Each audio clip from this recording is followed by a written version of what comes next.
a fabulous fabric from the land of the Five Rivers.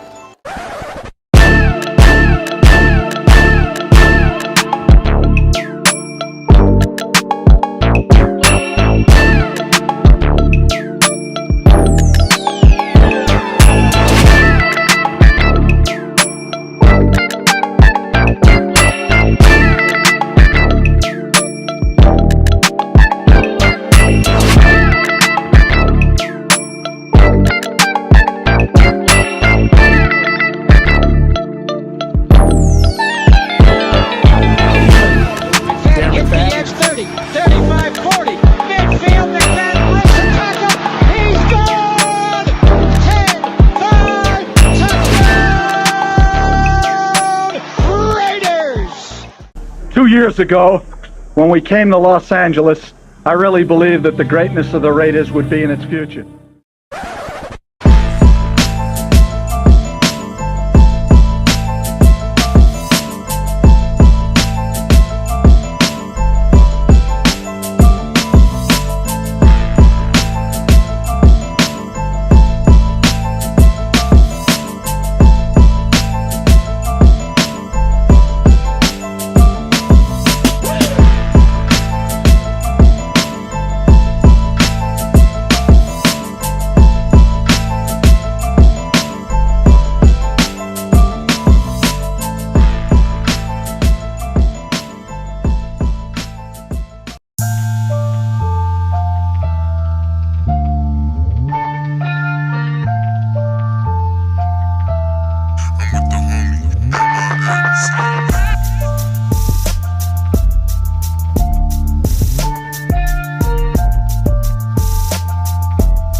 For another edition of the 50 and 50 show, man. Appreciate everybody coming through, man. Hey, man, it's a late night edition. Once again, we like to. This is basically our time, basically. But hey, a lot has happened. Day one of free agency. By the way, as you can see, the Severe Raiders to the right of me, and obviously myself, PharoahNFL, man. If you haven't subscribed, make sure to hit the subscribe button. Make sure to hit the like button. Subscribe if you haven't subscribed. Hit the notification bell. We appreciate everybody coming through. Man, we got a special guest. But I think he might be having some technical difficulties, so we'll give him a second to get back in. But we'll get into the chat, man. We appreciate everybody coming through, man. We see everybody in the chat. My guy, Digital Prez, starts it off, man. He says, salute everyone. My thumbs are on fire. Hey, man, appreciate you, my guy. Appreciate you coming through. I know you're going crazy on this. Hey, man, if you haven't already, man, you need to follow one of the best IG pages on Instagram, and on Raider, as far as Raider news, everything Raider related, man. You definitely want to follow my guy on IG, man. He is fire content. And we got Leo. He goes, Raid. I got you.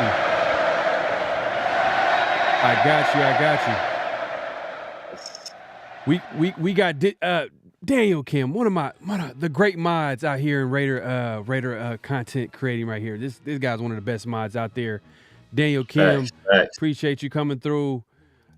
Anthony Provencio, man, hey man, as usual, coming through and supporting. I appreciate you, my guy. Derek Luden, he says, just win, baby. You know what? I got you, man. Just win, baby. I got you. Hey, Hey, Anthony, bro, just be patient. We got some. We gonna come up with something. I know it's a lot. A lot has happened today. Players changing teams, new jerseys. So obviously we're gonna have to make some upgrades. Don't worry, we'll get to that. We'll talk about that in a second. Man, so I guess I think my guy Chris is having some technical issues, so we'll give him a chance. We'll get into the chat, man. We see everybody coming through. Make sure, like I said, make sure to hit that like button. Subscribe if you haven't subscribed. We're going live on both our channels, as you can see. PharoahNFL, Yes, sir. The Severe Raider. So make sure to subscribe to both channels, like both videos, man. And I think that's my guy backstage. Okay. All right. Let's man. So hey, if you guys don't know, man, he's one of the he's one of the hottest, Raider content creators out there right now.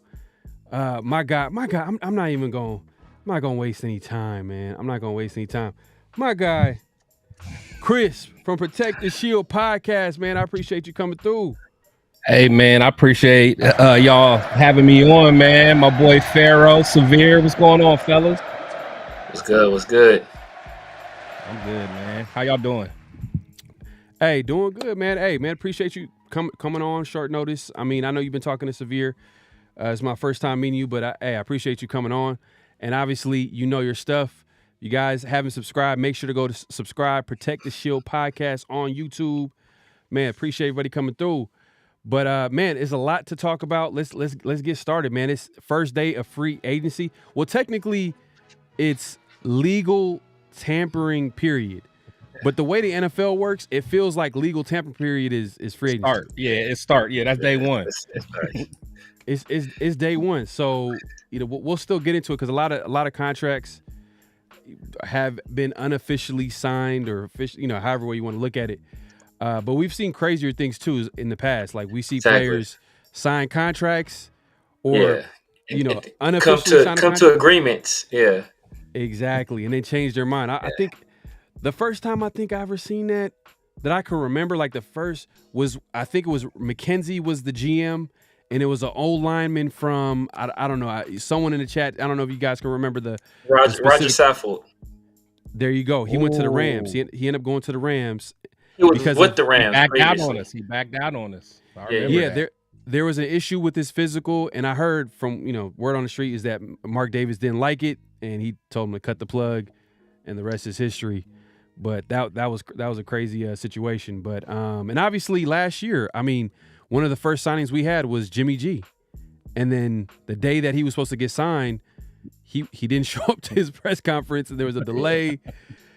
And come to find out, they found out there was a foot issue. So anything could happen. I don't want to wish anything on the Raiders, but they came out swinging. Cliff Kingsbury. I mean, we ain't even got to go to players. Cliff Kingsbury. Until that signature is on a piece of paper, bro, don't none of this stuff mean nothing. Yeah, but before we even get into free agency, I haven't heard. I got to hear from my guy Chris. I want to know what his thoughts on the Raiders offseason so far, from the Raiders hiring Antonio Pierce, the coaching staff, all the way up into this point, and then we'll get into free agency. So what are your thoughts on the Raiders, man, and where they're headed and where they're currently at right now? Man, I'm happy, man. I can't lie. It's been an emotional roller coaster because we go through a lot of the smoke screen season. So you hear a lot of the rumors, you hear a lot of the so-called insiders. For a while there, they had me thinking they was really looking at Jim Harbaugh. So that, I wanted to pull my hair out for a while. But at the end of the day, man, where we are now, I'm happy. I think AP was the right guy.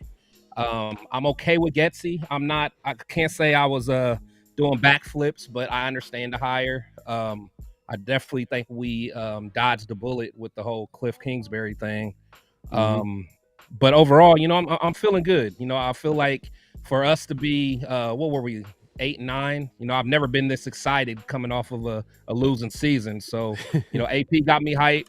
I think we hit home runs today with, getting the first guy that I wanted, Wilkins.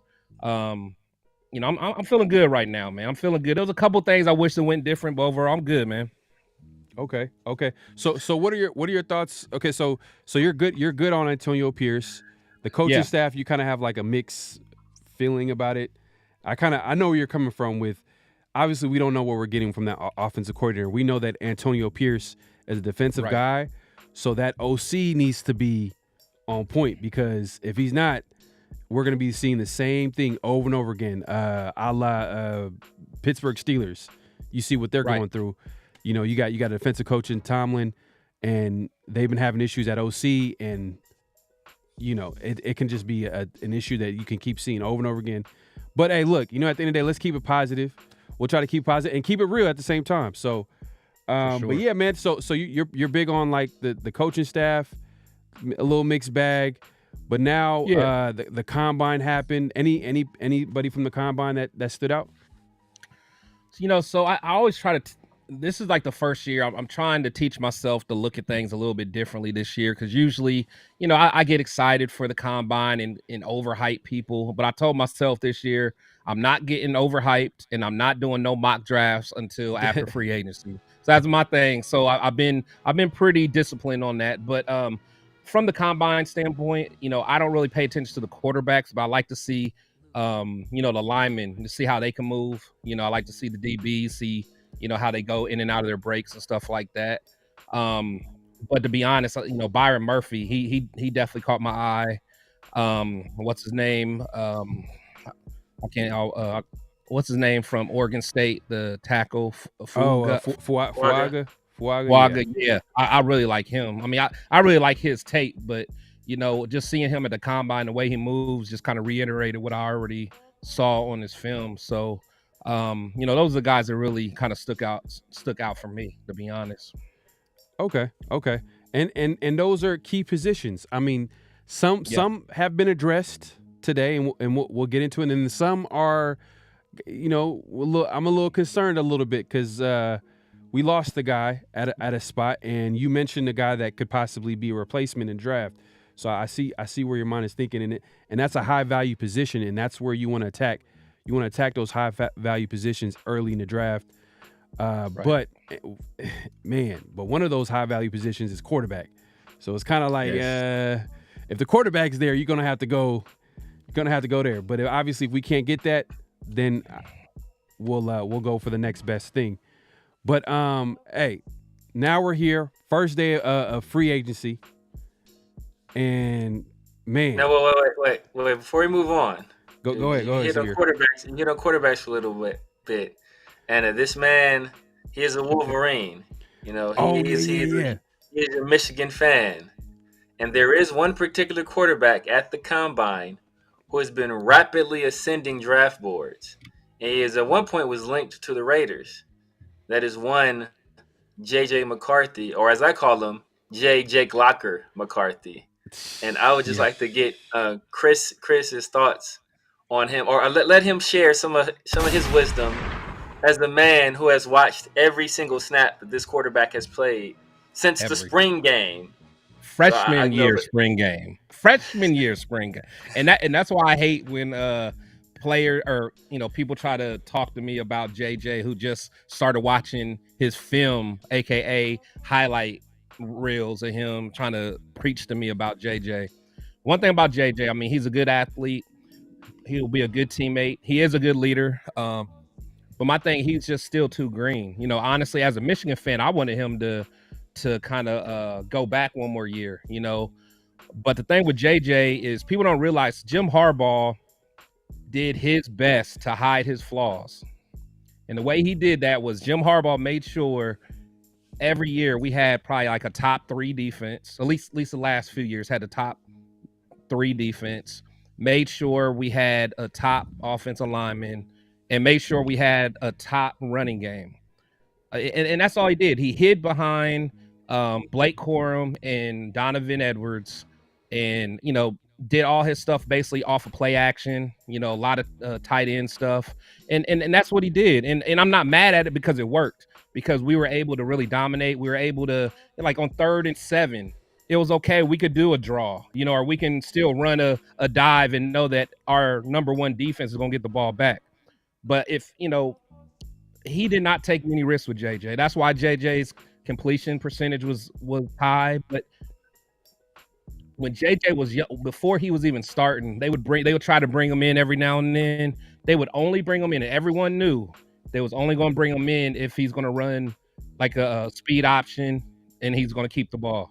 They knew he wasn't going to put the ball in the air. As he got older, he started throwing a little bit more. But I mean, shout out to JJ, but he's just not ready, man. He's not ready. If he's going to be on an offense where he doesn't have a top running game and a top defense, he's going to get exposed quickly. That's all I can say. Let me say this. Do you see potential in JJ McCarthy? Do you see potential? I see potential, but you're going to have to give him 3 years. Okay. All right. Look at a Jordan Love, right?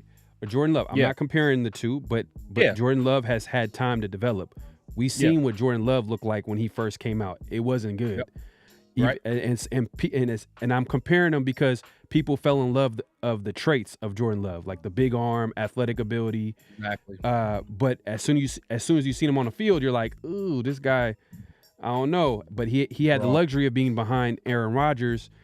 He was learned from a great, worked on his craft, and obviously we see how Jordan Love looks here. He looks like he might be one of the best young QBs right now in the NFL. You can make an argument. But I'd push back on that. Push back on that because go ahead. Hold on one second. But then with JJ McCarthy, one of the biggest things they say, and I'm asking you because obviously you're a big time Michigan Wolverines fan. A lot of people like to say that Jim Harbaugh's offense is not quarterback friendly. If you've seen everywhere he went, he literally would run the ball. Yeah. And then he's like, okay, go ahead and make a pass. I need you to make a big time throw on third down in 7 or 8 or 6, whatever. Yeah. But in a quarterback friendly offense, they develop a rhythm with the quarterback. They'll give him some easy completions. Let him get hot a little bit. But with, in a Jim Harbaugh's offense, it's not really quarterback friendly. There's no rhythm. There's, I'm going to run the ball and play it safe, but then out of nowhere, it's going to be third down and 8 and 7, and you need to make it happen. You need to use your legs. You need to buy some time. And do you feel like that's a good argument, or do you just feel like, what, McCarthy is still kind of, he is what he is? No, it's a good argument, but the thing is, McCarthy fits that mold. So it was like it was a perfect match. If McCarthy had to be in a situation where it was always empty set and he had to just air it out, he would get exposed. He would be exposed because, for one, he's a one read guy. So if that first read isn't there, he's going to try to run. And in college, he's athletic enough to make that happen. But you're not going to be able to just outrun a Malcolm Kuntz. So you're not going to be able to outrun a Max Crosby's and the Joey Bosa's of the world and all that stuff. It's just he's just not ready. But again, if the thing with him, whoever gets him, it has to be almost like a luxury pick where you don't need, like, you can sit him down. Like, for instance, if you can sit him down behind a Aaron Rodgers or behind a who else would be, like a Matt Stafford or something like that. But behind who? Gardner Minshew. Oh no, because I mean, look, we need somebody that can play now. I think we'll get into Gardner Minshew and what that might mean. But okay, that's fair enough. And hey, man, shout out to Chris, man. Chris groupies are in the building, man. Hey, man. Shield squad in the building. Got the Shield squad. Man, appreciate you coming through, man. Yeah, and make sure. Yep, there you go. And make sure to subscribe to Protect the Shield podcast, man. Hey, you can find him on YouTube. And hey, we appreciate him coming through. But hey, Severe, you wanted to push back on what I had to say. Yeah, but I would not compare him to Jordan Love at all, man. Jordan Love had 2 seasons in college back to back where he went over 3,000 yards. I want to say he might have went over 3,500 yards both years. Yep. Both years over 400 attempts. JJ McCarthy didn't crack 3,000 yards in either one of his seasons. Didn't go over 400 attempts in either season either. So it's like, it's not really fair because Jordan Love's sophomore year, I want to say he threw for like 30-some touchdowns. Right. You know, so it's like the ball was in his hands. He's making plays. That's not what J.J. McCarthy was doing. Like, so we already saw that in Jordan Love already. You can see, like, bro, you can take an offense and carry an offense. Like, we've never seen J.J. McCarthy do that. Yep. Yeah. So Chris, who do you compare McCarthy athletically? Because that's one of the things that people talk about, where he's athletic, he has a big arm, cannon. And I've seen him a couple of times. Like, I seen, like, it was a play where, the running back for the Wolverines had a huge run on the sideline, and literally McCarthy is running past him to make a block. So I'm like, man, this dude's pretty fast. No, he's fast. I wish he would have ran. I don't think he ran a 40, but if I would say athletically and build and everything, because he's not as thick as like a Steve Young. I know that's super Paul. Sorry. You actually know who he reminds me of, though, for real. It's gonna sound crazy. Is Jake Plummer from the Broncos, because JJ's feisty enough, like how Jake Plummer was, and he was athletic, but he's still gonna be all over the place. So he reminds me of like a Jake Plummer, or almost like a better arm. Yeah, but a stronger arm. But like Jake Plummer had a couple good years, man. Jake the Snake. Jake the Snake, man. It was man, that comparison is ugly.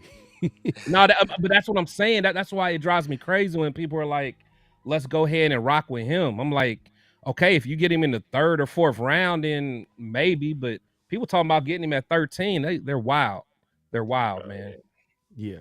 No, I hear you, man. But hey, you know what? We'll have plenty of time to talk about the draft, and I know we're excited because we're making all these moves, and it feels like this is the year where the Raiders finally get a new QB, a young QB. They're going to make that, or at least try to make that investment. We just wanted to talk to you because I know you're a big time Wolverine fan, so you watched. You're pretty familiar with McCarthy, so I appreciate you with your insights. I'm gonna take that. But let's talk about free agency. It's here. You know what I mean? And the Raiders came out swinging. And the number one target in my eyes, and I'm sure everybody else's, I think Chris Jones was that guy. Then obviously we kind of knew that he was going to go back to KC. But the next guy that surprisingly was available in free agency was Christian Wilkins, D tackle from Miami Dolphins. And the Raiders were able to give him a big time contract. Man, what are your early thoughts on the signing? I was hyped, man. I mean, he was my number one guy. To be honest, I didn't really have Chris Jones on my list because I didn't want to get my hopes up. I figured that was going to happen. But Wilkins, he just has that dog mentality. I mean, I just remember watching him in Clemson. He just was always a dog. But so happened in that draft, we picked the wrong defensive lineman from Clemson that year. But he's just a dog. I mean, he has a high motor to be that big. Putting him next to Max, it's going to be a problem. It's going to be a problem, man. He has good hand-to-hand combat, a first step out of this world. Right. Good pad level. He's going to be a problem, and he's only going to get better because he got somebody that's going to push him every day in practice. So, man, that inside pressure is going to complement that outside pressure. I mean, Wilkins finished with 61 pressures from last season, including 18 double team pressures, which is 5th among defensive tackles according to Next Gen Stats. So that in itself right there, it's going to create one-on-one opportunities for Max Crosby. So he's going to be able to go to work. Kuntz is going to be able to go to work. If he wasn't going one-on-one now, like, he should be able to go. No, man. And that's with last year's, D tackle by committee that had a slow start to last season, but then they were able to pick it up. And then, you could see the impact of Kuntz and obviously Max Crosby. But, man, now you got an impact D tackle. That's just going to take the defense to another level, and it kind of meshes well with what Antonio Pierce has been saying all offseason. I'm trying to create a defense from the inside out. He's been saying that. I know how a Super Bowl team looks like. And you start thinking about why does he say that? Because he's a former Super Bowl winner, and he was a part of a Super Bowl winning team. And if you look at how that team was built, the New York Giants, they had a great D line. From the Justin Tucks, OC, you know, I can't even say his last name. OC, OC, and then obviously the great Michael Strahan. You know what I'm saying? So he knows that having a great D line could be the ultimate equalizer in the NFL as far as getting after these top QBs, especially the best quarterback in the NFL happens to be in our division. You know, Patrick Mahomes. You know what I mean? So he knows, all right, this is what it's going to take. So, and he's a man of his word. He went out and he was able to get into Telesco's ear, and the Raiders came out swinging and got Christian Wilkins. But I mean, you got Christian Wilkins, right? And what are your thoughts, Severe? I'm hogging the mic right now. Yeah, man. I think that's a great signing. I initially, you know, I really wanted Big Cat just because I think it would have been like a homecoming of sorts. He's a guy that's a Raiders fan, much like AP. I think he was very productive last year, you know, at the end of the year once he got with Seattle. But I cannot be mad at the Christian Wilkins signing. I mean, he's been playing lights out. He had a little bit of a slow start to his career. First few years didn't seem that effective, but these last 3 years, man, he has turned it on big time. Especially this last year, he had the most sacks, you know, he's had. This guy is super athletic, super quick. And just imagine a line with him, Tyree, and Max and Kuntz. Imagine the type of games you can run and the kind of stunts and the crazy D-line games you'll be able to run with those guys. It's going to be madness, man. It's going to be a meeting at the quarterback. So I think that is an excellent sign. And I think that also just makes Max much more effective, makes Kuntz much more effective. And that pressure up the middle is what quarterbacks hate the most. And that's what we've been lacking. You know, we haven't had that. I can't even think of the last time we had a DT that was able to penetrate up the middle. Pause. But you know. Richard Seymour, Tommy Kelly days. I mean, right? Tommy Kelly, Richard Seymour a little bit. Justin Ellis tried. Lamar Houston, we would slide him inside sometimes. He was kind of effective in there. I will say this though. Tom Telesco is the most petty man on earth. This man took a job with the Raiders just to cut Jerry Tillery. He's like, I've had other offers, but I came to the Raiders for this. That was his first move, wasn't it? Wasn't that his first move, bro? He came here. So you thought you'd get away, didn't you? Man, Telesco is for sure petty. Like that was literally he came into the building. He couldn't even wait. As soon as free agent, you know, he's shady though, because he didn't do it like when he first got the job. He kind of waited a little bit. As soon as free agency started, he's like, all right, I'm about to cut your ass. But you know, it is what it is, man. Hey, Tillery, if it meant that we can get Christian Wilkins, hey, I ain't mad at it. Like it is. Tillery and Wilkins are a whole different stratosphere when it comes to Wilkins. Oh, but that's a fact. But you know what? Hey, you win some and you lose some. Anthony Provincial asks, what did Jacobs get paid? I haven't seen his numbers. So Josh Jacobs ends up going 12. You're in 12.5 or something. Yeah, he goes to the Packers. I believe it's a 4-year deal, $48 million. $14.5 million is guaranteed the first year. So he got paid. He got paid. Him and Saquon probably got the two biggest contracts in free agency. And it sounded like it came down to the wire. The Raiders, there were reports that the Raiders were really trying to bring him back. But, you know, the Packers came with an offer that, Jacobs couldn't refuse, man. What are your thoughts on Jacobs leaving, man? Like, did you see it coming? Did you feel like the Raiders made an effort to bring him back? Like, what's the early thoughts, Chris? I'm one of the few people that I was like, pay the man. And I was willing to pay him more than what most people wanted to pay him. So a lot of lot of like my people, man. Shout out to the Raiders Syndicate, my boys that we, that I network with, man. That they all thought I was crazy. Most of them wouldn't want to give him a penny over 10 million. But my thing is, I don't like. I'm willing to pay an extra 2 million for the leadership that he provided. For just that dog mentality that he provided.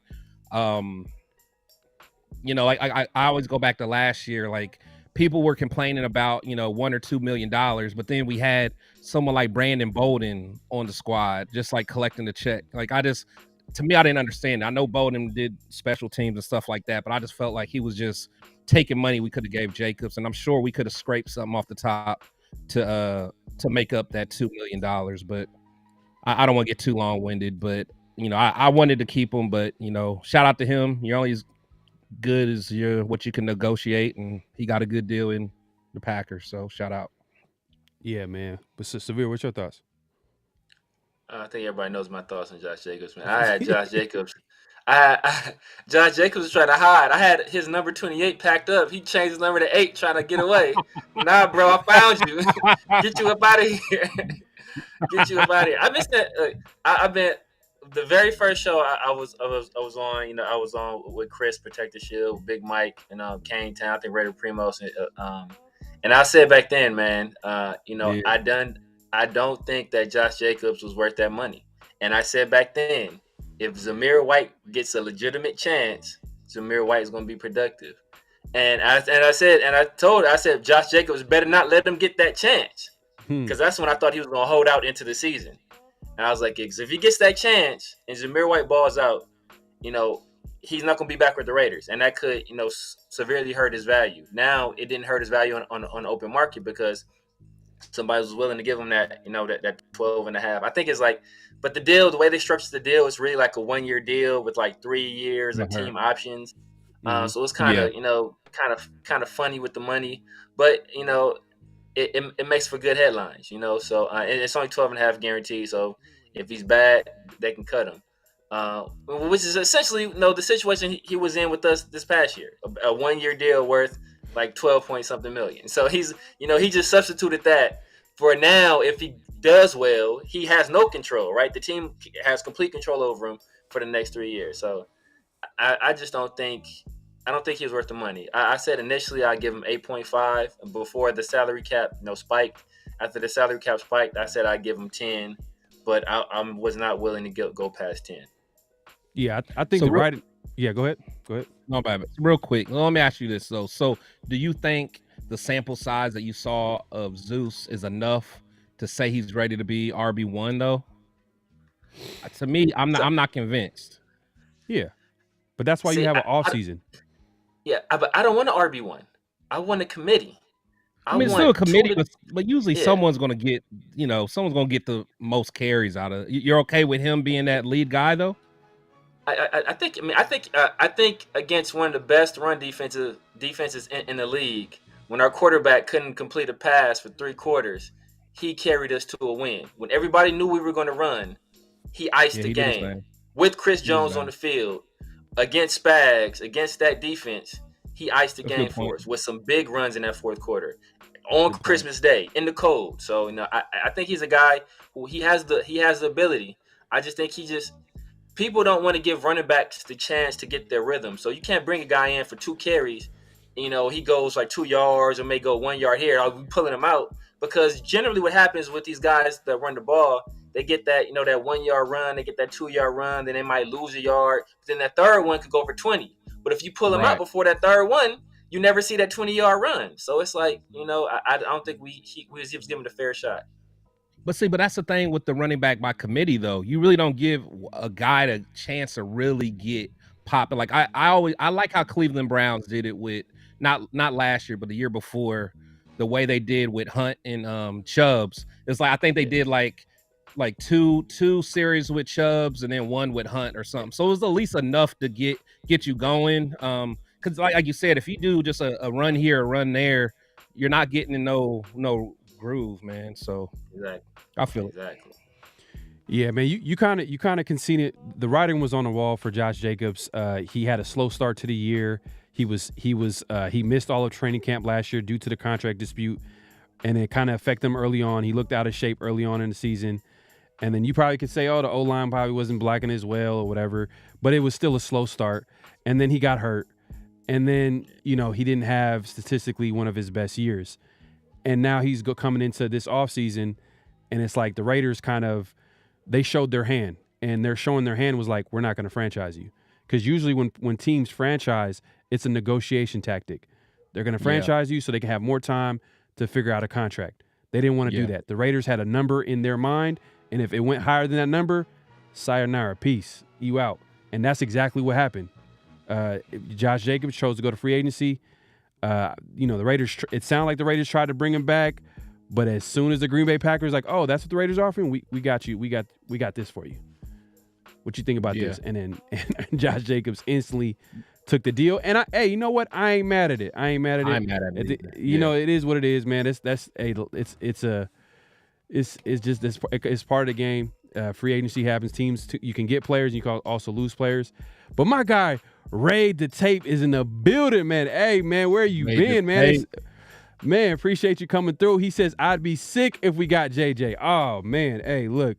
Telling you, man. Thank you. He said he's a man. Thank you. Shots talk fired. That talk, Ray the Tape. JJ is a 5th round pick, man. Hey, man. Hey, we need to get you on here soon, man. I know you got some hot takes, but I appreciate you coming through, man. He's taking shots. But yeah, like, hey, the Raiders lose Josh Jacobs, but we also lost right tackle, Illuminor. Yeah. And that goes back to what you were talking about earlier. You were talking about certain players at certain positions. You mentioned a right tackle, Fuaga from Oregon State. We might have to look at him a little closely because so far it's first day of free agency, so they're for sure gonna probably add a veteran. We got my guy, the right tackle that's currently on the roster right now, Munford. Yeah, Mumford. So they might think highly of him, but I feel like they're gonna add probably another piece. If you're losing a guy like a new coaching staff, they're probably gonna want to add their guy to the building. But what do you think of the loss of Illuminor to $7 million a year, 2 years, $14 million, I believe, or $15 million, $7 million a year? It seemed like a doable contract. Yeah, I'm one of the few that's not mad at Illuminor, man. Like, I think he's, for one, he was the strongest guy on the team. I think he's progressed over the years. His biggest issue was just the mental mistakes, the penalties at the wrong times, especially I felt like he always was doing penalties in the red zone, to kind of take us out of, desirable down and distance. But, and plus I always thought he would be better at right guard. I just always thought he was just built for a guard over, being on an island out there at tackle. Mm-hmm. I don't think his contract was too much. I don't think he asked for too much. I think Carmen Brasillo over there in the Giants, valued him and, made him feel like he's going to be a piece of the future, and that's where he went. So I hate losing him. Yeah, especially with the tackle market. It's not really right. It's kind of top heavy a little bit, and that's being generous. I mean, Illuminor is probably one of the best tackles available outside of the tackle from the Cowboys who's available, but he's up there in age and he's kind of injury prone, so I don't know. He's available, but he's probably going to go to a Super Bowl contender, whoever that is, or we'll see, man. The Raiders. It's the first day of free agency. That's the one thing I'm concerned about is that tackle spot. But I will say, the Raiders made the right move by bringing James back.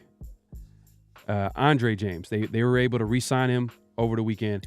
At first, I was like, oh, man, I'm ready to replace this guy. Yeah. But then, you see free agency and you see how some of these guys looking are around. paid. You're like, oh, no, that's a little bit too much. That contract is kind of looking a little bit better. But what are your thoughts of re-signing Andre James? I was okay with it. At first, I was kind of on the fence. But knowing kind of what our offensive scheme is going to be, I imagine we're going to do mostly zone blocking. So, for a center, he can move But he has to get stronger. He has to. I'm so tired of seeing him getting just pushed in the backfield against certain DTs. But at the end of the day, I think he's mid-range center. You know, we're not going to be able to get top of the line guys everywhere. I think he's serviceable, but I was hoping that we could potentially upgrade, but I'm not tripping too much on that. Got you. What are your thoughts, Severe? Man, I was a big fan of bringing in Cushenberry. I mean, I think first of all, you take him from the Broncos. He's fairly young. I mean, he's young. I think him and Andre James are about the same age. Then he has familiarity with Craig from his time at LSU. So I was a big fan of bringing him in, especially. I kind of thought the Andre James experiment was over, but seeing what these guys were getting paid in free agency, man, Hey, not to cut you off, bro. Not to cut you off. Why when you say Craig, I thought you were gonna say Craig from Friday After Next. I don't know why you was gonna say that. Craig. He's top flight security of the world, Craig. Top flight security of the world.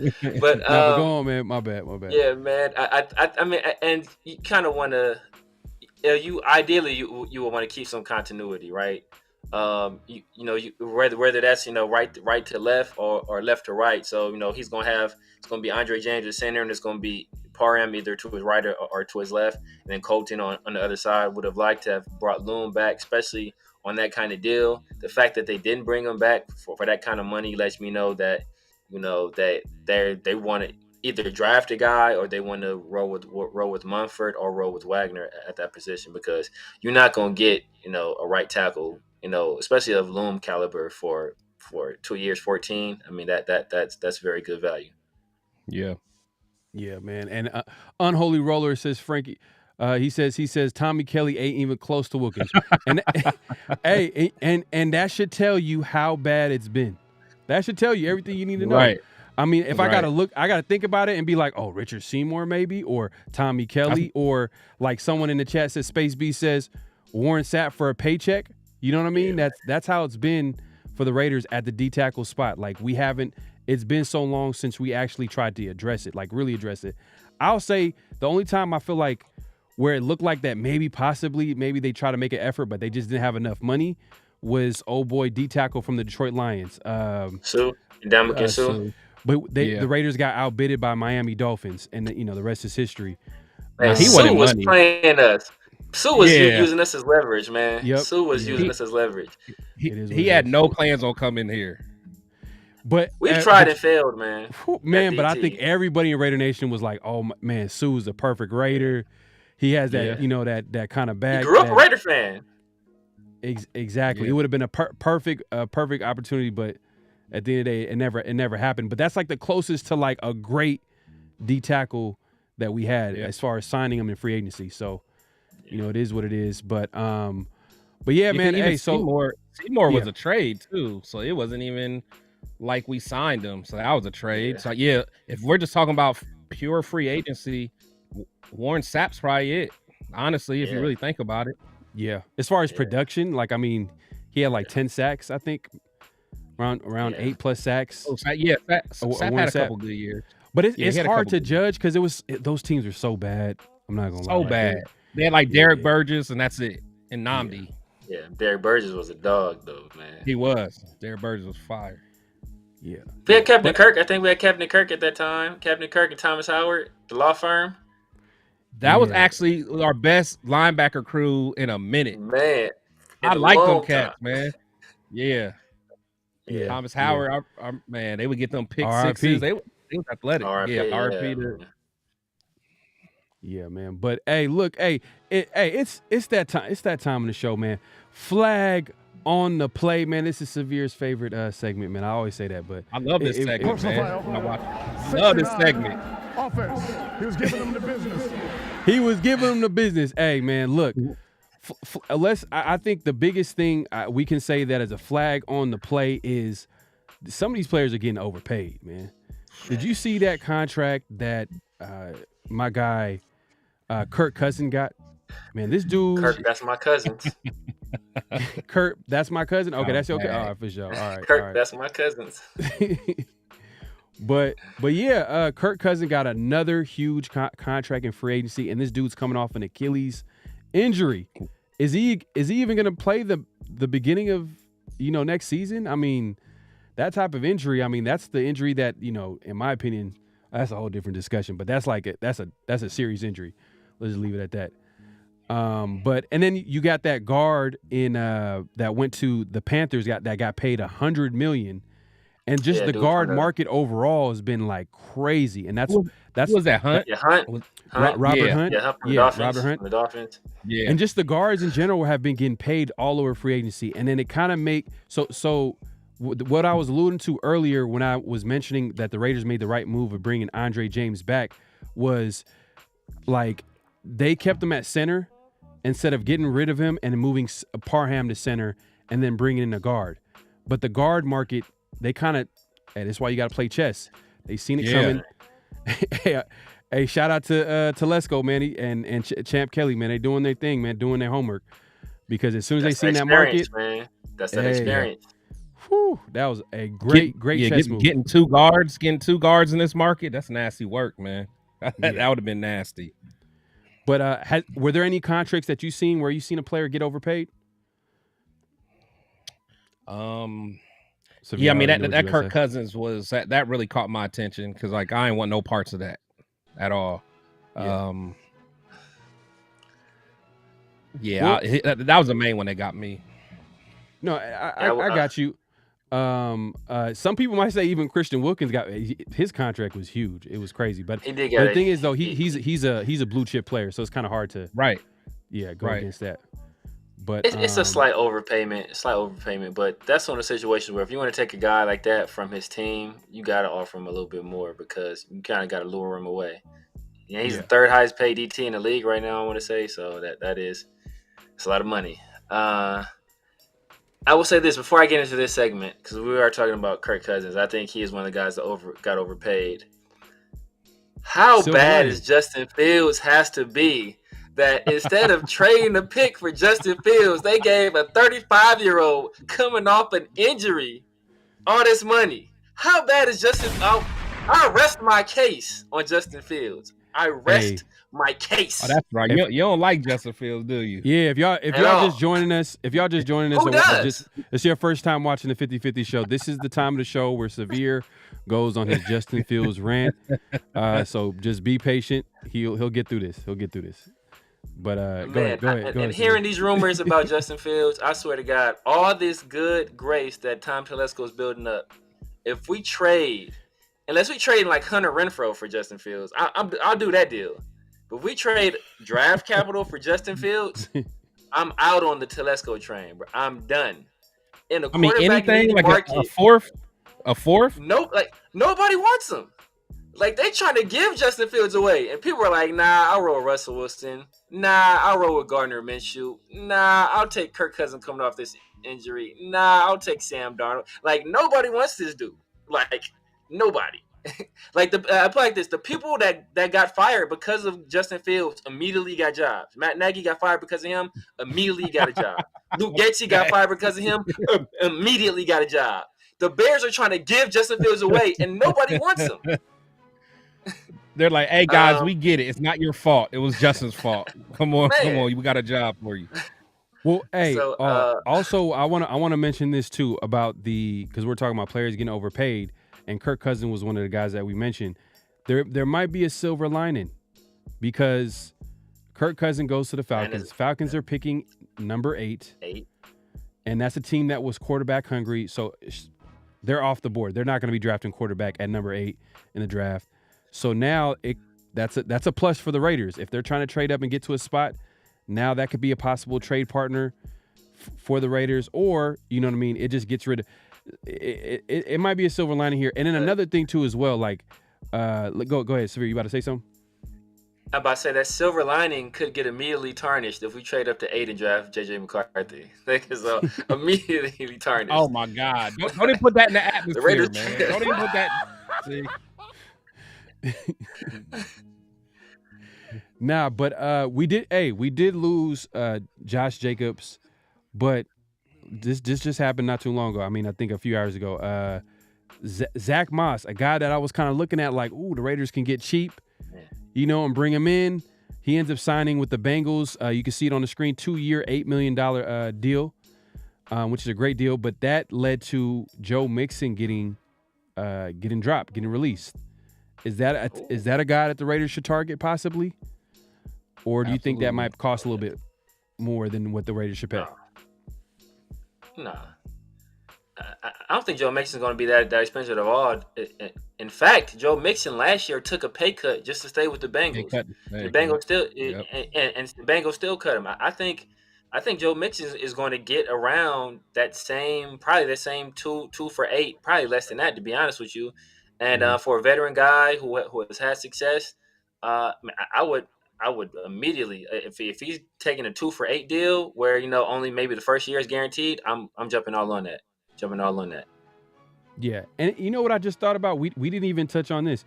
Backup QB or starting QB, however way you want to look at it.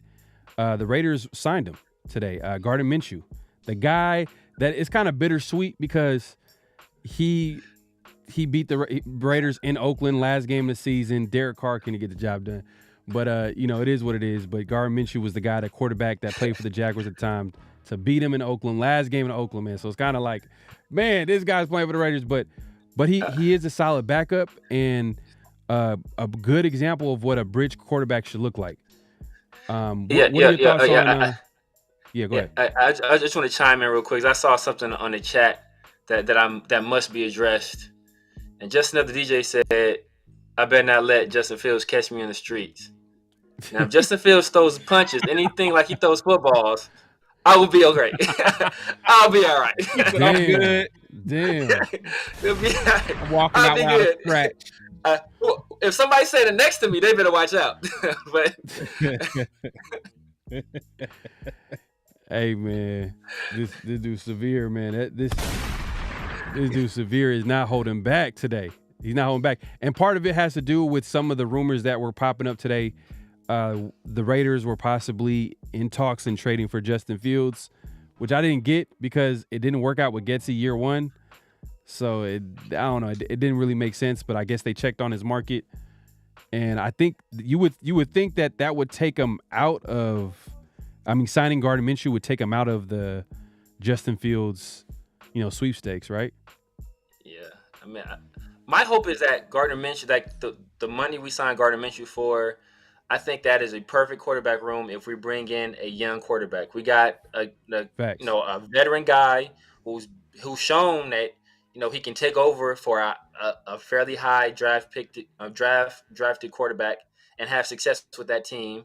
Then we have AOC, who was with the team last year, kind of knows the dynamic of the locker room. Still, has some potential to mine, even though he's lacking, some of the athletic aspects that we want in the quarterback. And then if we bring in a young guy to learn at these two guys' heels, and both of those guys are fairly cerebral guys as well, I think that is a very good mix in the quarterback room. Okay. Yeah, man. So what are your thoughts, Chris? I can't lie, man. I'm one of them people that wanted to kick the tires on Russ, man. I can't lie. So, hey, man, I'm with you. Are you okay? That's what I'm saying, man. Like, to me, it has made so much sense. So I can't lie. When we let Russ go, I felt like we probably could have been more aggressive. But Gardner's our quarterback, so I'm going to support him. I will say I do like his I like his like grittiness. Like, he almost reminds me of like, he got like that Baker Mayfield personality where he's going to give it his all. He's going to leave it all out in the field every game. He has that, like I said, that grittiness to him. Lunch pail guy. So I'm rocking with him. Like Severe said, I think having just another young rookie in there with him, I think that'll kind of complete the room. But I don't know. I think we missed the mark with Russ, but I'm gonna rock with Gardner, but I can't act like I was super excited.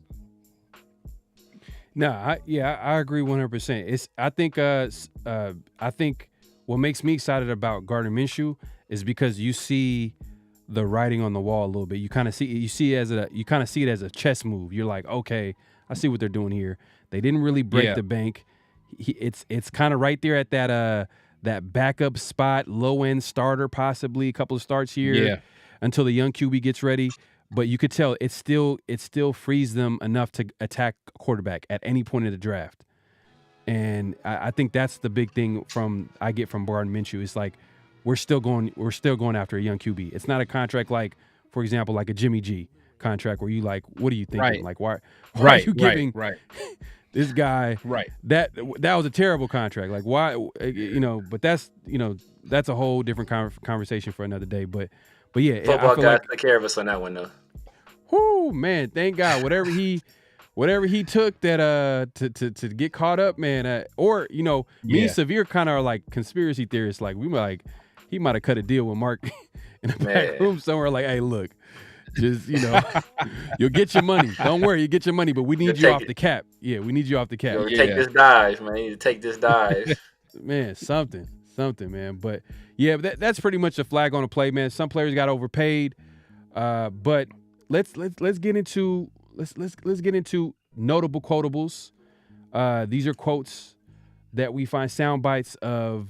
It could be anybody, the Raiders, anything that's going on in the NFL, and where we can read it between the lines by these quotes. And I think Severe, let me go set it up for you if you want to give people the intro. I think this one is for Antonio Pierce.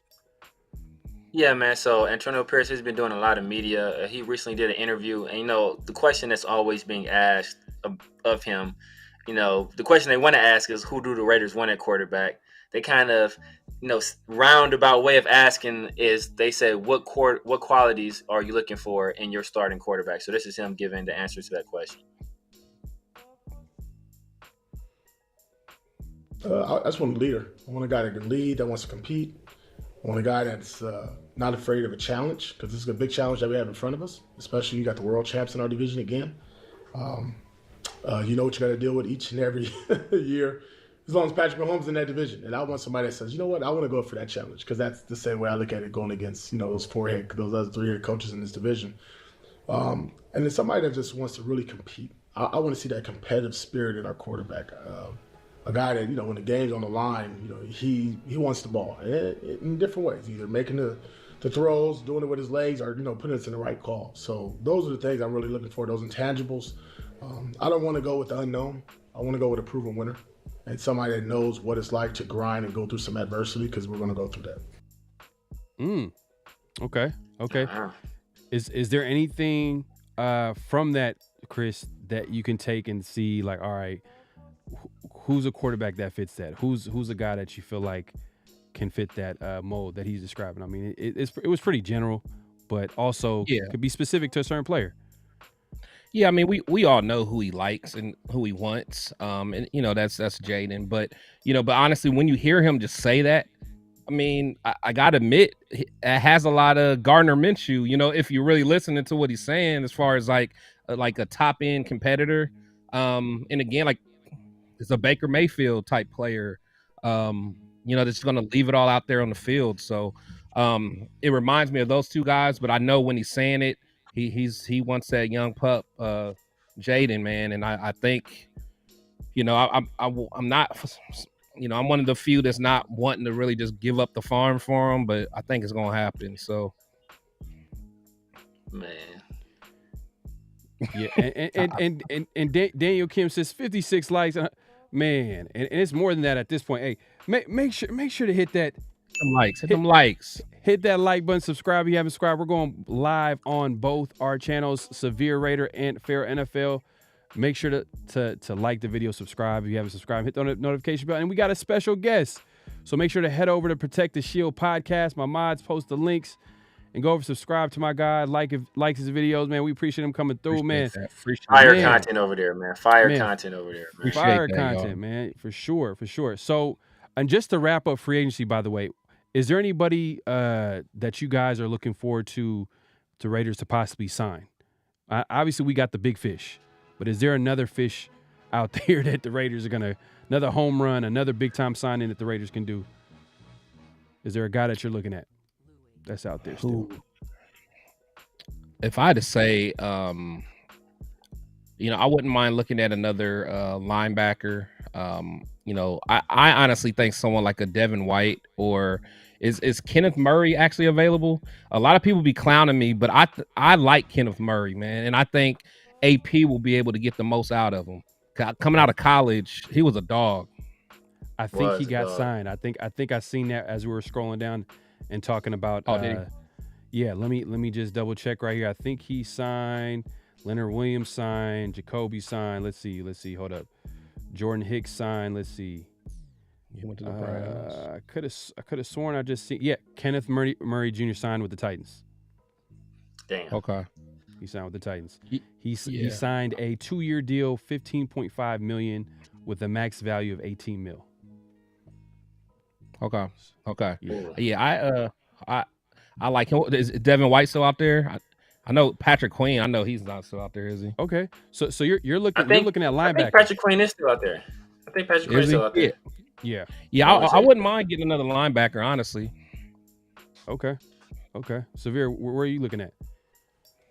I'm kind of looking at the same at linebacker, but no, I'm kind of going a more veteran route. A guy that Tom Telesco already signed last year. I think after he got fired, this guy ended up getting cut. But Eric Kendrick is a guy, not necessarily maybe as a starter, but a guy that will provide solid depth. I still believe in Diablo, man. I know that this dude just cannot stay healthy to save his life. I had faith in Spillane last year. I was kind of telling people the kind of player I thought he would be, especially coming from the Steelers, learning up under Tomlin and learning under Flores there. But I think that room will be a good mix. We still have Bernie that's fairly young. We got Masterson that's young. We got the other kid, I forget his name, it's Darian Butler. I think he played at Arizona State as well, I wanted to say. Yeah. So he's a guy that, I think he ended up getting hurt last year. I'm pretty sure he's a guy that Antonio Pierce is very familiar with because of his time at Arizona State. So I think we have a nice, young core there. But if you put another veteran in that room, to kind of coach up guys like Masterson, coach up guys like Bernie, coach up guys like Darian Butler, I think that makes for a very solid linebacker room. Okay. Hey, and I see you guys are staying on the defensive side of the ball. I'm just going to go to the offensive side of the ball. And look, we lost Josh Jacobs. I know, Chris, you mentioned you're not 100% sure on Zamir being the guy. Severe is talking about running back by committee. But what happens if you add a veteran like a Derrick Henry? And the contract, Derrick Henry's on a 1 year, maybe 2. I think 2 would get it done, and maybe that first year is guaranteed, but the second obviously is not. How do you guys feel about that? Because I the way I look at it, Derrick Henry still has some gas left in the tank. He's possibly trying to go to a Super Bowl contender at this point, but why wouldn't he come to the Raiders? Our defense is on the up and up. Obviously, we're going to prioritize the run game, so he's going to get his carries. Hey, man, I think that could be a possibility. Last we heard was that there might be a connection with him and the Ravens, but there's nothing official yet. That's what I keep hearing. Yeah. So what do you think? What do you guys think of Henry? What are they saying the market value is for him? Is there? Yeah. Because I could look it up. Honestly, I think he's gonna want some bread, honestly, because he knows he don't have that much left. I think he might try to 30-year-old running back. If he's not with a Super Bowl contender team, he's gonna want the bag. Yeah. All right. Let me. I'll pull it up in a second. I'm gonna pull up the what his contract is going on Spot Track. 1 second here. Derrick Henry. He'll demand more than Pollard and Swift, right? Pollard. Someone in the chat said Pollard got overpaid. But Pollard signed already. Yeah. Well, how much did Pollard get paid? What was his contract details? Probably got 8.5. He basically got what I thought Jacob should have got. See that, and that's the thing when cause who's came first? It was Swift, right? Wasn't Swift the first one? I think he got the 3-year 24. So so he was 8. So honestly, and I'm like JJ should get more than that, I think. All right, so let me go to it real quick so you guys can see it on the screen. Let's see. Oh, you got. Oh, damn! This is blocking it. Hold on 1 second. We can. Also about 10 mil. Yeah. Market So value. you guys can 10 see mil. it. Hold on 1 second. My bad. 10.3. Yeah. 10.3. 10.3. Would you give that severe? I would. Would you incentivize it? Like. Yeah, man. Because we know what King Henry could. You know the impact that he can have. Because he had the Titans with a good defense, and he literally was the entire offense for the Titans. Let's not play ourselves and think that old boy at quarterback was the truth. Nah. Tannehill or Will Levis was the Tannehill, truth. Tanner trash, Tanner what? Yeah. I will say this. Generally, 30 is the age where like running backs, it's like hitting 70,000 on a Cadillac or something. Like they just break down after that, right? It's right. It's like that usually that's that number. But every so often you have freaks of nature like Adrian Peterson that come along, and they can kind of defy the rules, and they can stay productive into their 30s. Is Derrick Henry that kind of guy? I'm not sure, man. Not here. I think Severe, you're frozen. I don't know if he's having some technical issues. But hey, the way I look at it is like, hey, look, if they can give him a 1-year deal and maybe highly incentivize it, like incentives, and it's up to 10 mil, I wouldn't be mad, because that means that if he hits his incentives, that means he did what he was supposed to. As far as No, I feel that. But hold on, is Kamara available? Kamara is not a free agent. I think he's still with the Saints. All right, that's what I thought. I just saw someone in the chat. Unless he got released. Unless he got released. I ain't gonna lie. I've always liked Kamara. I don't care what nobody say. I'd go get him. Yeah, I think my guy Severe is frozen. Hold up, we'll just wait for him to come back. It's all good.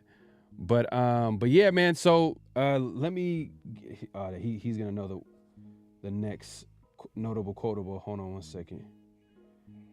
But yeah, man, that's kind of my guy in free agency on the offensive side that I'm looking at is King Henry. Obviously, Joe Mixon got released. But these are running backs at the end of the day. So like at the end of the day, like I was hoping maybe we could possibly bring back Josh Jacobs. Severe is back. Hold on 1 second. I blame Justin Fields. Yeah, it's Justin Fields. All right, let's blame on Justin Fields. On your neck. But I'm looking at running backs. But at the end of the day, that's not a high value position. Like we can get that in the draft. We can go cheap. It's just like Blake I'm Corum, looking at baby. it from Blake Corum from Michigan. Blake Corum, right? Bad boy. So it's a bad boy. we can go that route, but in my eyes, like, all right, Zamir Wright, he's kind of inexperienced as well. He hasn't had like an opportunity to be that full-time guy. And Severe, you mentioned that, hey, look, at the end of the day, like running back by committee. So it kind of makes sense to maybe add if you're going to go young at that position, add a cheap veteran. Yeah. Henry probably wouldn't be cheap, but if he hits his incentives, that means a dude balled out. Yeah. You know what I'm saying? And it could be Joe Mixon. It could be Henry. It could be. I wanted Zach Moss because I knew that he could be cheap, and we seen what he did when Jonathan Taylor was out. Like he was balling. So I was like, oh, that's a nice little pickup, but it is what it is, man. But that was kind of my. Aaron Jones got cut. I say something. Oh yeah, Aaron Jones. That's a good one. Aaron Jones got cut. Yeah. I think he'd be side. It hasn't been talent wise. The talent is there. He just hasn't been able, to really stay healthy. But as soon as he got in, I think he's gotten to the playoffs. That first game, he was cooking. Yeah. True. So let's move on to the second notable quotable. If you want to give the people the intro, Severe. And I don't know. We just kind of made, speculated who we thought that AP was referring to in that quote, and I think that quote, I think it does fit Jayden Daniels fairly well, but I think it also fits my second quarterback. And the key word there you talked about was adversity, and this is a guy, I don't think there's ever been a player at the college ranks who's faced more adversity than this particular quarterback. And Bruce Feldman and Rich Eisen, they talk about this guy here. I thought he was great against Michigan. Michigan obviously had a terrific defense. I think he also got his ankle stepped on, unfortunately for him, at the very beginning of the second half. I'm wondering how healthy he was for the rest of the game. But that dude can figure out a defense pre-snap really well. I mean, he's using his experience very well. I don't know, man. Raiders sitting there at 13. You got the Saints sitting there. Don't overthink it. Don't overthink it if you're them. Right? I mean, I think he's awesome. The other thing I love about him is, and we talked about this probably a month ago, of all the guys, especially the quarterback position, usually, and DJ and I talked about this because this is a story I did and I interviewed him for it, was Penix faced real adversity that really shook him for a minute. And he came through the other side. He's really candid talking about it. And he's faced it and dealt with it. I thought he was great against Michigan. Michigan obviously had a terrific defense. All right, so he's talking about Michael Penix, Washington Husky QB, who's had his issues with injuries, but it's said some good things here. But what are your thoughts on this, Chris? I like Penix. I do. I don't see how they could say he played good against Michigan. We stepped on his neck. I mean, I felt bad for Penix at the end of the game, man. The way he was just limping, like I felt like we done broke his rib. I mean, we was tearing that boy up. But the thing is, he kept getting up. I mean, he kept competing. People bring up his injuries. I mean, but that was a few years ago. But as far as like arm talent, he can make all the throws, the whole route tree. He can hit all those. So, 13 though, I don't know if I can get him at 13. I might have to trade back to be quite honest. Unless the quarterbacks go crazy, like they like really. But 13 is kind of early for me. Yeah, especially because he's more of a pocket passer too, as well. Like he's not as dynamic as some of the other guys. Obviously, we could talk about his arm, and he does have a good arm. He throws a good deep ball. There's his injury history, but he's more of a pocket passer. And then you got the injury history. It's like, like I don't know if there's a good combination. I like a quarterback that can move, and I think that's the direction I feel like the Raiders should go. We gotta. Hey, the NFL is getting faster, more athletic as years go by. The defenses are, these DNs, these pass rushers are super athletic. You want a guy that can stay back there. I know you mentioned that he's tough, but at the same time, like you want a guy that can get out of that a little bit, can create some time and be able to make that part of his game. And in his game, I'm not 100% sure. I'm not 100% confident at 13. Maybe in the second round, or maybe if we trade back into the first, then I'm like, okay, we addressed. Later in the first. Yeah. Addressed another position. You mentioned right tackle. That's a good position. Maybe corner. Who knows? Because that's another spot too as well. Like we didn't even talk about as corner. Maybe getting another player. We need to add to that room before when it's all said and done in free agency. But yeah, my guy Xavier Foster, man. Appreciate the super chat. He says Wilkins only costs around $11 million. So I just pulled this up for you. Tashawn Reed, one of the beat writers, kind of put the breakdown of his contract. Let me go ahead and share the screen. Let's see here. All right, let me get out the way. Let's get out the way here. Bada bing, bada boom. All right, so you can see right there. Yep, 2024. You see it right there. 11.5 million. So you could tell like they're trying to create some space for this year so they can be aggressive still. But that 2025 cap hit is 35 mil, man. That's pretty big right there. 2026, you see the 31.75. All right, 31.75 mil in 2027. So I'm not sure if sometimes you know how NFL contracts go. The front end is guaranteed, but the back end, the teams can get out of it. But what do you think of this contract overall? Yeah, I like it gives us cap relief in the beginning. 2025, yeah, that's a little rough. But I think if things go well, I think we can get some cap relief from Devontae Adams' contract. So that can kind of help balance some stuff out. But I mean, we wanted a big dog, and that's the cost of it, man. That's the cost of it. Right. Yeah, man. And if he plays up to that impact player, then no one's going to be talking about this, especially because Exactly. at the end of the day, if we make the right moves and if we get a quarterback in the draft, we're going to get a QB on a rookie deal. And when you get a QB on a rookie deal, it gives you the luxury to pay guys like this. You know what I mean? To be aggressive. You know what I mean? Look at the Chargers, and Telesco would know about that because if you've seen some of those Chargers teams, they're pretty talented. And Herbert was on a rookie deal. You know, so and I feel like that's kind of like the best way kind of to attack, to be aggressive and try to go and make a Super Bowl run at the end of the day. Like if you can get a quarterback on a rookie deal and then just build a talented team.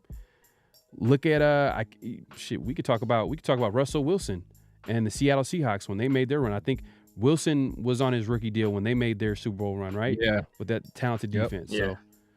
So, what are your thoughts, Severe, on a contract? Yeah, man, I think the way it's structured, it makes me think that I don't know how long Devontae Adams is going to last with the Raiders. I think his cap hit explodes next year. I think his cap hit is like 12 this year. Yeah, so Devontae explodes next year to like 30 something. So I mean, unless he's willing, or I mean, maybe higher than that. But unless he's willing to do like a restructure, I think it's going to be a situation where we might have to get out from under that contract. Plus, he's going to be on the wrong side of 30. Depends on whether or not we're contending or not. What we decide to do, but I mean.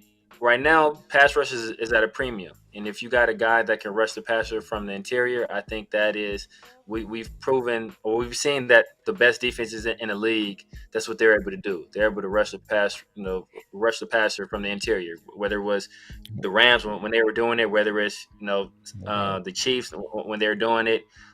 You need those guys in the middle. When the Bengals defense was playing at its best, Reader was causing havoc in the middle. So I think you need a guy that can do that. He still out there? And I think he's still out there. Is he out there? Yeah, man. But to your talk about Penix, I think that what people underestimate Penix, his athleticism. At Indiana, he's a guy that ran a lot. That's part of the reason why he was hurt so much. And then they were talking about, in that same interview, Bruce Feldman was talking about he knows a guy that basically runs like a speed camp, and guys like Jaden Daniels was there. I think Keaton Slovis was there, who was one who I think he ran the fastest 40 for a quarterback this year, run like a 4.5. And he said, quote unquote, Penix is going to surprise a lot of people at the combine if he runs. He's going to be in the 4.5s, possibly even 4.4. Penix is a guy that can run. And I think he showed it a little bit against the Longhorns. He was getting beat too badly against Michigan to really get outside and really show it, because every time he turned around, it was a Wolverine in his face. But he is athletic, and as a Pac-12 guy, I saw where Washington was kind of before he got there. And they weren't a team that was going to contend nationally. They were a good team. They will be there for Pac-12 titles, but they weren't going to be a team that was going to be there on the big stage. And Michael Penix took them to that level on his arm. And he's a guy that decided not to run. He decided, you know what, I'm going to show y'all I have the best arm in the nation. And he was a Heisman runner-up. Yeah, I mean, you said he was your number 2 QB in the draft, man. And over Caleb Williams, which I don't agree with. I'm not a Caleb fan. I think there might be something personal going on, man. I think Caleb Williams might have cut you off in traffic or something like that. I don't know, man. There might be a little something personal, man. Caleb Williams, man. How is he not in your? Is he in your top 3? He's in your top 3. He's third. Off talent alone, man. His immaturity is too big of a red flag, man. I've seen talented quarterbacks with maturity and work ethic issues not pan out in the league too many times for me to say put him over two guys that are almost as equally talented, but or actually extremely diligent workers. Mm-hmm. All right, man. Let's move it along, man. We got another. The last segment here, man, is what's real and what's not, man. And the first is, I think, Severe, you had this one. You said that the statement here is, oh yeah. By the way, I don't know if you're aware, Chris. So I'm gonna say a statement, and then you just react to if it's real or it's not to you, and why. And the first statement is the Patriots, and everybody in the chat, you guys can react to as well. The Patriots trading Mac Jones makes it impossible to trade up for a quarterback. Is that real or is it not?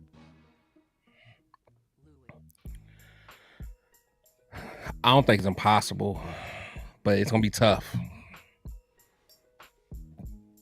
So is it real or is it not? What would I say? Yeah, so what I'll say, it's so I'll say it's not real. It's not real. So you feel like there's still an opportunity to trade up, Yes, even though even though the Patriots traded Mac Jones. Okay. Yep. All right. I agree too. I agree too, because Mac Jones was on his way out. So I'm gonna say, yeah, he was on his way out. Yep, on the way out. Yeah. No So I don't think that's real. I agree with you 100%. I think that at the end of the day, like Mac Jones was on his way out. He already burned his bridges with that coaching staff, which is pretty much the same coaching staff from previous regime. Obviously, Bill Belichick and the guy that's the head coach now, the former linebacker, Mayo. Gerard Mayo. So he was there. He was a part of that coaching staff. So he's seen the Mac Jones and the dynamic they had. So he probably was like, you know what, let's just cut our ties. But it does have me a little bit concerned, because who's going to be quarterback for the Jacoby Brissett, which they just signed for like a cheap contract. So that's not something that we're going to like look and read in between the lines. So I think it doesn't close the door, but at the end of the day, I think it does make it seem like the Patriots might go quarterback at 3. But what are your thoughts, Severe? The door isn't closed. Well, the door is closed, but the door ain't locked. I would say that. The door is closed. The door just ain't locked. So if we come with if we come with something like what they call the Godfather deal, is like an offer you cannot refuse, and this would have to be a draft. This will have to be a draft day trade. Because I don't see them trading up for that, that high for anybody that's not Jaden Daniels. So, it's not going to be a trade that happens before the draft, because there's not an outside chance. There's a very good chance that Jaden Daniels goes to the Washington Commanders at 2. There's a possibility. Some people were saying, as I've been saying for months, now people for months, that he's the number 1 quarterback. Some people were saying he could go number 1. I've been saying that, like I said, for months. And so the only way we do that deal is on draft day. And it had to be like a blockbuster, like give up everything but the kitchen sink. Mark Davis gonna have to throw in some Al Davis jumpsuits in that thing. He gonna have to throw in some. He gonna have to give up everything, and even then, if they are dead set in their belief that they're passing up on a franchise quarterback, they may still say no. That's how important the quarterback position is in the NFL.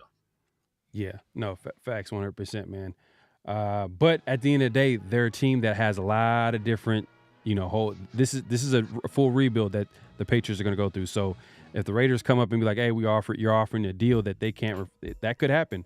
So it's not gonna be a situation where the Raiders are going to be outside of the top 3. But it's just like, man, like we're kind of hoping that a team doesn't draft a QB at the end of the day. Like we want to get to that top 3 spot, but once you start hoping that a team passes a QB, that's kind of how you know that, all right, most likely the top 3 guys are going to be off the board by pick number 4.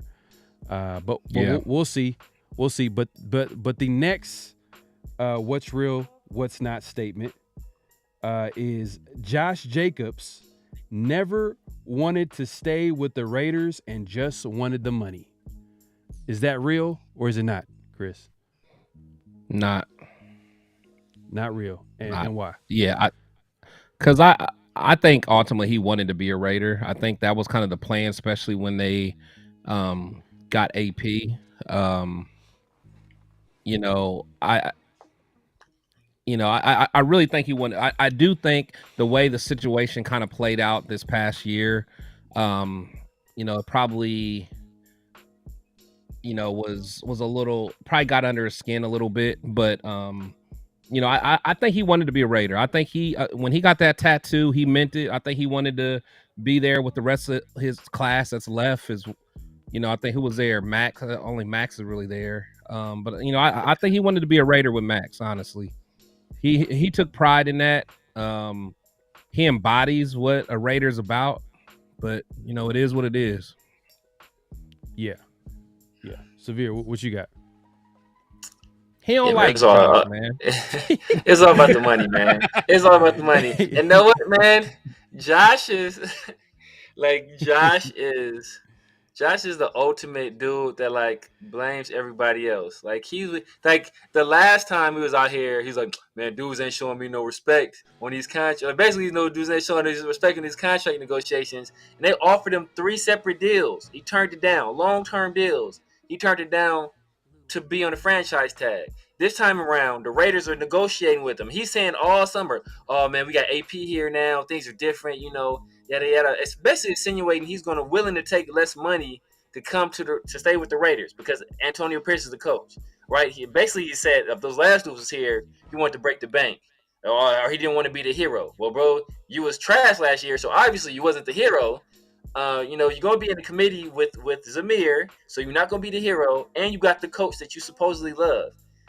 They came to you with the multi-year deal, and you turned it down again, and then said, whatever it's subliminal message he sent out again, like, oh, dudes ain't showing me no respect. Like, bro, ain't nobody showing you no respect. How come both sets of GMs ain't showing you no respect? Like, at what point, when is it you? If you saying both dudes is not showing you no respect, like, they both offered you multi-year deals that you turned down. We don't know what they offered, though. We don't know what they offered. Yeah. I know it wasn't no 12.5. Somebody getting slapped for that. Yeah, that's definitely not real, man. At the end of the day, man, Josh Jacobs, he wanted to stay a Raider. But the other side, too, is we weren't in the building. We don't know what was offered. We don't know how the contract negotiations went. And at the end of all players want to get paid, just like you would want to get paid. So Exactly. It's not like you're going to take less because of, some type of loyalty, because at the end of the day, the NFL is loyal to the NFL. They're not loyal to the players.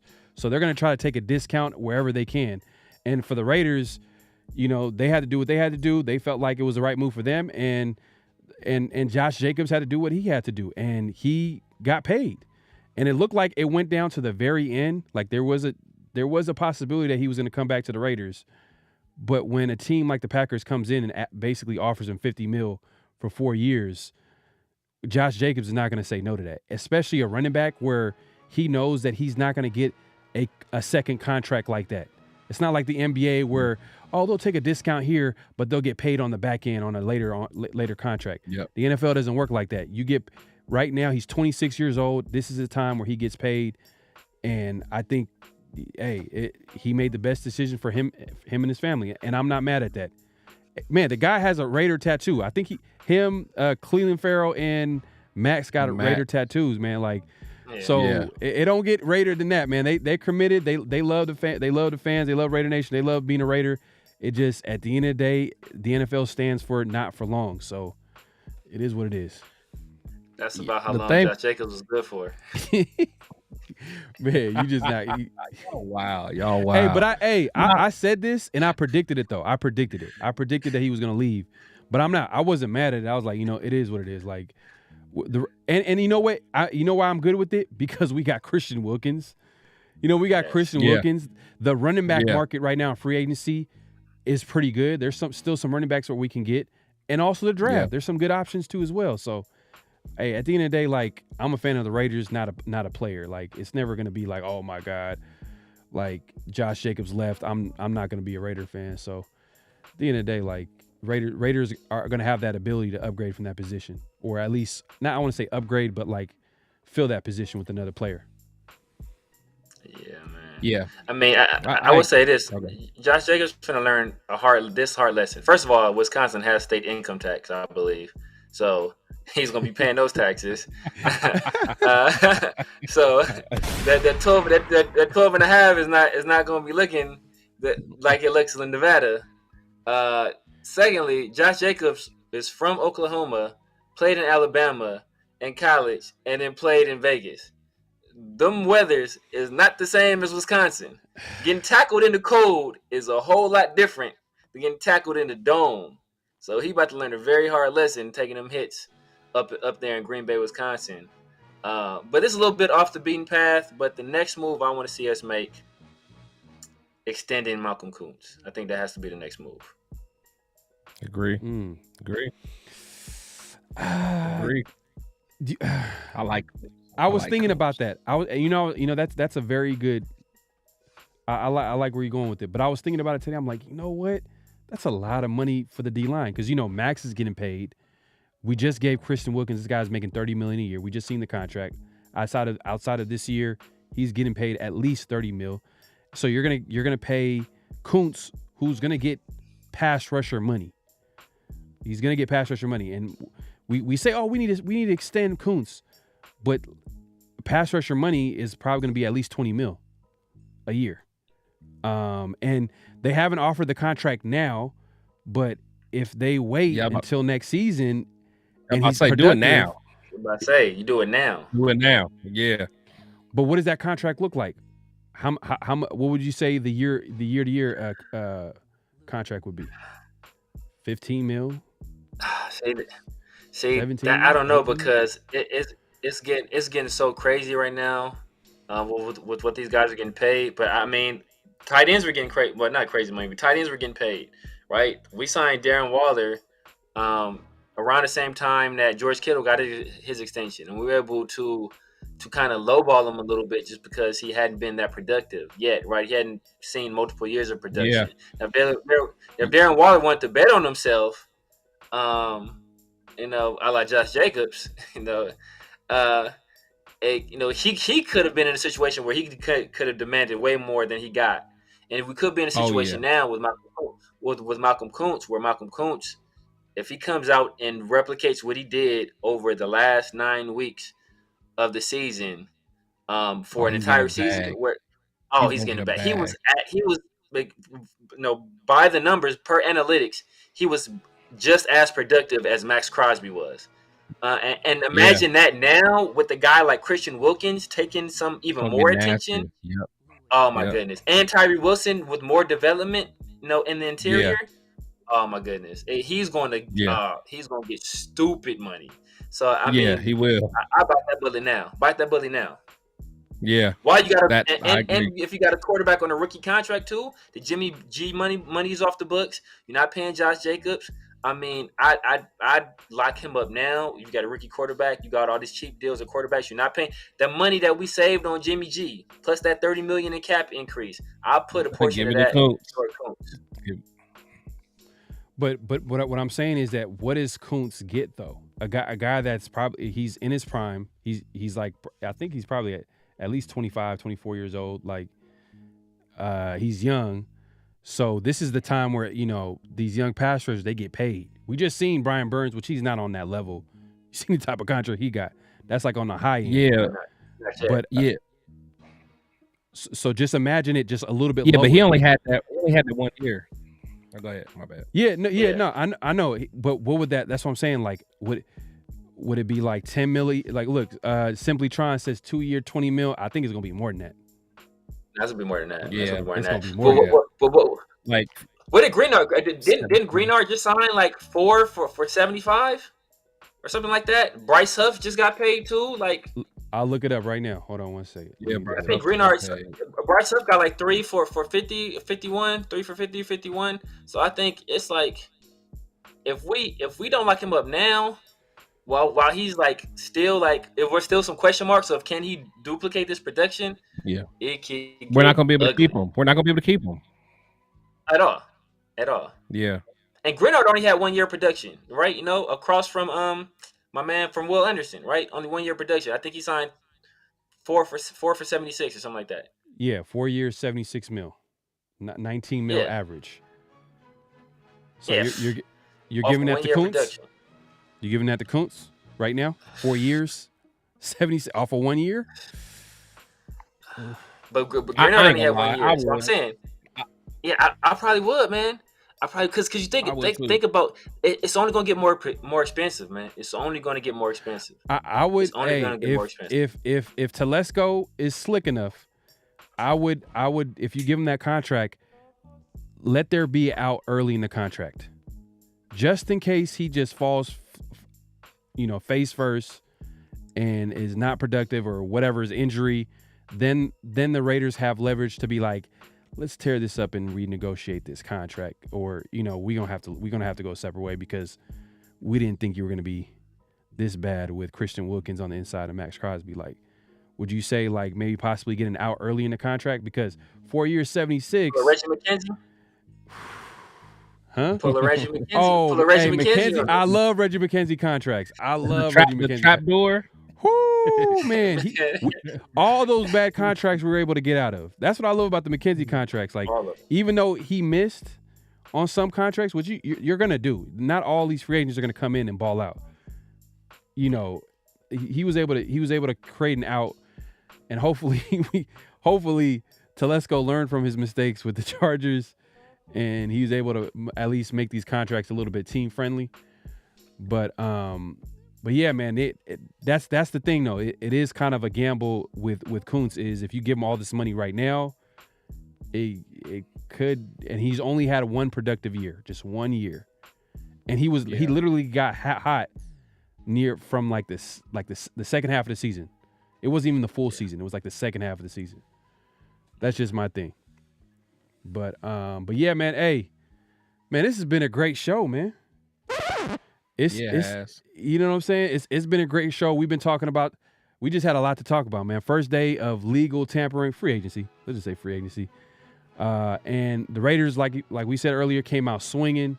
And there's more moves left, man. There's still plenty of time left. There's still a lot of time left for the Raiders to make some moves. We appreciate everybody coming through. Make sure to hit that. Make sure to hit that like button. Subscribe if you haven't subscribed. Hit that notification bell. We are going live on both our channels, me and Severe, and our special guest, Protect the Shield podcast, Chris. Man, go over to his channel on YouTube. Follow him all over social media, but most importantly, go to his YouTube channel. Subscribe to his channel. Man, the dude got fire content. Make sure to like his video, subscribe, do all that good stuff. My mods, make sure to post the links.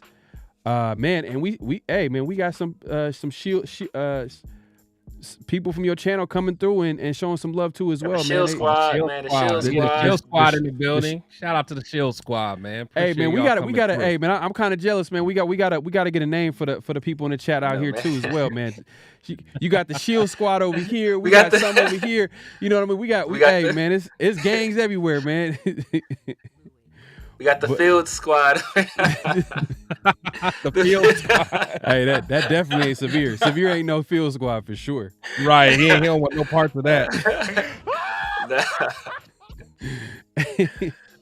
But yeah, man. But any last thoughts, man? And anything Raider Nation, like what should Raider Nation look forward to, man? Chris, like it's first day of free agency. Like I said, the Raiders hit a home run. Like, is there anything that we should expect? Anything that the Raiders should look forward to? Moving on out. Yeah, I think we hit the home run. But I think as we go on the next couple of days, that's when you start seeing some of them deals. You can start catching some cats on a discount. As we get closer to the draft. But just keep your eye on those linebackers. I definitely want to see what we're going to do with the linebackers. I want to see what Mixon does. I ain't gonna lie. I'm not gonna shut the door on Mixon. I wouldn't mind taking a look at that. But overall, I think we just need to look at depth at this point. And just figure out what we're going to do on this offensive line. So have a good plan there. Yeah, facts, man. Severe, what's your last thoughts on the team and what Raider Nation should expect moving forward in free agency and obviously the draft is around the corner, man. It's a month away, a little bit more than a month away. I think it's like end of April, so we got some time to talk about that as well. But like, what a Raider Nation should expect moving forward with free agency and beyond. I mean, I think right now the Raiders are just trying to do what they can to make sure that they aren't going into the draft with any glaring needs. You know, we kind of locked up the defensive tackle position. I still would like to see Adam Butler come back. I mean, I loved what he did, you know, this previous year, and he acted as a mentor for Tyree. You know, I think we need to shore up corner and maybe get a veteran linebacker and do some work at the guard position. So now over the next few days, I think, you know, this is where the GMs make their money. On the first day, it's kind of easy going after those big name guys. But you know, over the next few days, when you know we kind of bargain basement hunting, that's where the GM really, you know, they really show their worth. Hey, Raider Way, man, I appreciate the effort, man, but we can't. I can't do it, man.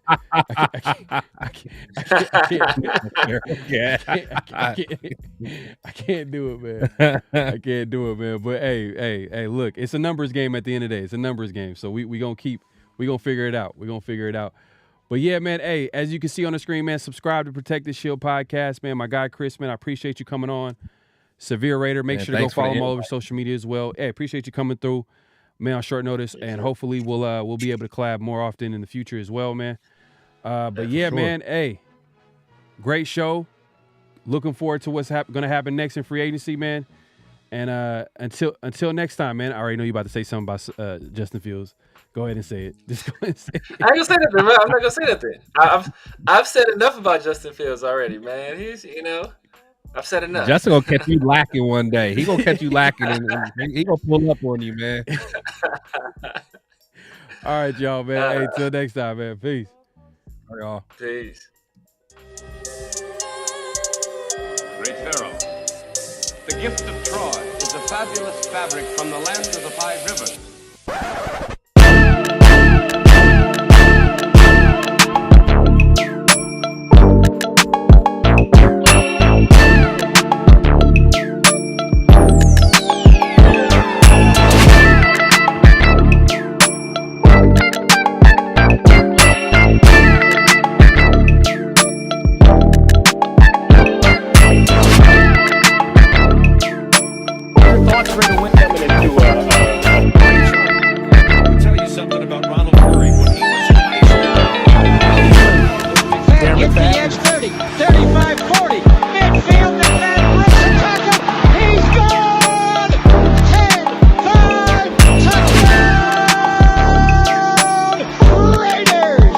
Believe that the greatness of the Raiders would be in its future.